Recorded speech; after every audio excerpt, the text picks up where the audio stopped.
Teenagers war সেন্টেন্সড, তাদেরকে যেন passive voice কোন টেন্সের passive voice? Past indefinite tense. এখন এটা জানা কি দরকার, নামটা না জানলে চলবে। এটার অর্থ হচ্ছে টিনেজারকে শাস্তি দেওয়া হয়েছিল। এই যে এই অর্থটা যে হয়েছিল হবে, এটা বোঝার জন্য আমাদের এটার ইয়াটা বুঝতে হবে যে ওয়ার সেন্টেন্স মানে হচ্ছে হয়েছিল, পাস্ট ইনডিফিনিট মানে করেছিল, গিয়েছিল, হয়েছিল, এরকম বোঝায়। ওকে, আচ্ছা, এটা প্যাসিভ ভয়েস কেন? টিনেজার কি নিজেকে নিজে শাস্তি দিছে? না, টিনেজারদেরকে শাস্তি দেওয়া হয়েছে, এই জন্য passive voice. Two life imprisonment, হ্যাঁ, সারা পুরো বছর মানে অর্থাৎ তার পুরো জীবদ্দশায় সে ইমপ্রিজনমেন্ট, লাইফ ইন প্রিজন, কারাগারে জীবন, অথবা লাইফ ইমপ্রিজনমেন্ট মানে হচ্ছে যাবজ্জীবন, এটাকে আমরা বলি আর কি এক কথায়। অ্যান্ড 12 ইয়ার্স ইমপ্রিজনমেন্ট, 12 বছরের শাস্তি রেসপেক্টিভলি মানে ক্রমান্বয়ে, অর্থাৎ আগে ওইখানে যার নামটা মেনশন করা হয়েছে তার হচ্ছে লাইফ ইমপ্রিজনমেন্ট, পরে যার নামটা মেনশন করা হয়েছে তার হচ্ছে 12 বছরের ইমপ্রিজনমেন্ট, মানে 12 বছরের কারাদণ্ড, এটা আমাদেরকে বলছে। এই জন্য রেসপেক্টিভলি শব্দটা ব্যবহার করি আমরা। জ্যাংকে আগে ব্যবহার করা হয়েছে, জ্যাংয়ের নাম, আরেকজন হচ্ছে লি এর নাম। লি হচ্ছে পরে, তার মানে লি এর হচ্ছে 12 বছর, জ্যাংয়ের হচ্ছে আপনার পুরো লাইফ জুড়ে। ওকে, তাহলে আমরা দেখেন sentence to life imprisonment, to শব্দটা এখানে ব্যবহার করতেছে, হ্যাঁ, অর্থাৎ কি শাস্তি দেওয়া হয়েছে সেইটা, আর কোনটার উপর ভিত্তি করে শাস্তি দেওয়া হয়েছে, কোন কাজের জন্য, সেটার জন্য আমরা ওভার ব্যবহার করেছি, সেন্টেন্সড ওভার ডেথ। ঠিক আছে, তো এইভাবে নিউজ পেপার পড়ে পড়ে একটু সচেতন থাকতে হবে। আমরা একটু পরের ল্যান্ডে যাই। সেন্টেন্সিং, ওই যে শাস্তিটা, এটাকে করা হয়েছে সেন্টেন্সিং, শাস্তি দেওয়াটা। ড্রস আ লাইন, একটা লাইন টেনে দিছে আন্ডার দ্য ব্রুটাল কেস, এই ব্রুটাল টেলের অধীনে।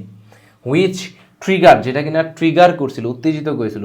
ইন্টেন্স পাবলিক, তীব্র আপনার public anger, when it was first reported, যখন এটা প্রথম কি করা হয়েছিল, রিপোর্টেড, ইট ওয়াজ রিপোর্টেড, প্যাসিভ ভয়েস, এটাকে প্রথম রিপোর্ট করা হয়েছিল, তখন অনেক পাবলিক অ্যাঙ্গার করা হয়েছিল, জেগে উঠছিল, এটা আমাদেরকে বলছে।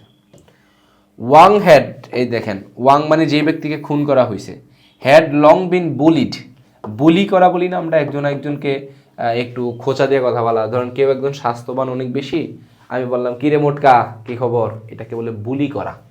তা বুলি এখানে ভার্ব আকারে ব্যবহার করা হয়েছে। হ্যাড লং বিন বুলিড, এটা হচ্ছে প্রেজেন্ট পারফেক্ট টেন্সের প্যাসিভ ভয়েস, কারণ আমরা জানি past perfect tense, past perfect হচ্ছে হ্যাড বুলিড হইতো, অর্থাৎ কেউ একজন, আমি বললাম আমি কাউকে বুলি করছি, তাহলে আই হ্যাড বুলিড, আমি বুলি করেছি, কিন্তু আমাকে বুলি করা হয়েছিল, তাহলে আই হ্যাড বিন বুলিড, অর্থাৎ পারফেক্ট টেন্সের পরের টেন্সটা, পারফেক্ট কন্টিনিউয়াস টেন্সের যে অক্সিলারি ভার্ব, সেইটা ব্যবহার করে প্যাসিভ ভয়েস করা হয়েছে। তাহলে ওয়াংকে অনেক দিন ধরে, হ্যাড লং বিন, দেখেন লংটা কোথায় ব্যবহার করা হয়েছে, দীর্ঘ সময় ধরে। আমরা এই যখন অ্যাডভার্ব ব্যবহার করি, মূলত আমি যদি এটা হ্যাড বুলিড বলতাম, হ্যাঁ, আমি অনেক দিন ধরে কাউকে বুলি করতেছি, তাহলে হ্যাড লং বুলিড, হ্যাঁ, ভার্ব এবং অক্সিলারি ভার্বের মাঝখানে। কিন্তু যখন আরেকটা বিন থাকতেছে, তখন এটা মূলত হচ্ছে হ্যাডের পরেই লংটা ব্যবহার করব। ঠিক আছে, আচ্ছা, এটা ধরেন অনেকগুলো থাকে না আপনার, যেমন I have secretly done this job, যেমন secretly, I have done this job secretly, এরকম না বলে I have secretly done this job. বুঝতে পারছেন ব্যাপারটা, এরকম। আচ্ছা, এখন দেখেন, বুলেটিন স্কুলে অনেক দিন ধরে তাকে বাই 3 ক্লাসমেটস, 3জন ক্লাসমেট দ্বারা তাকে অনেক দিন ধরে বুলি করা হইতেছিল। His family and lawyer said in মার্চে এই কথাটা বলছে তার ফ্যামিলি এবং লয়ার। ওয়াইল, যেখানে কোর্ট মানডেতে নোট করেছিল যে he had experience conflict with Jen এবং হচ্ছে লি, তার কি ছিল, হি হ্যাজ এক্সপিরিয়েন্স, সে সাক্ষী হয়েছিল, অভিজ্ঞতা লাভ করেছিল।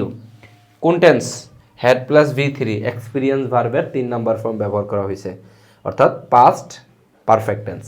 তাহলে সে অভিজ্ঞতা লাভ করেছিল। কনফ্লিক্ট কি আপনার ক্ল্যাশ মানে হচ্ছে ঝগড়ার, কাদের সাথে, উইথ জ্যাং এবং লি এর সাথে, এটা কোর্ট মানডেতে নোট করছিল। ঠিক আছে।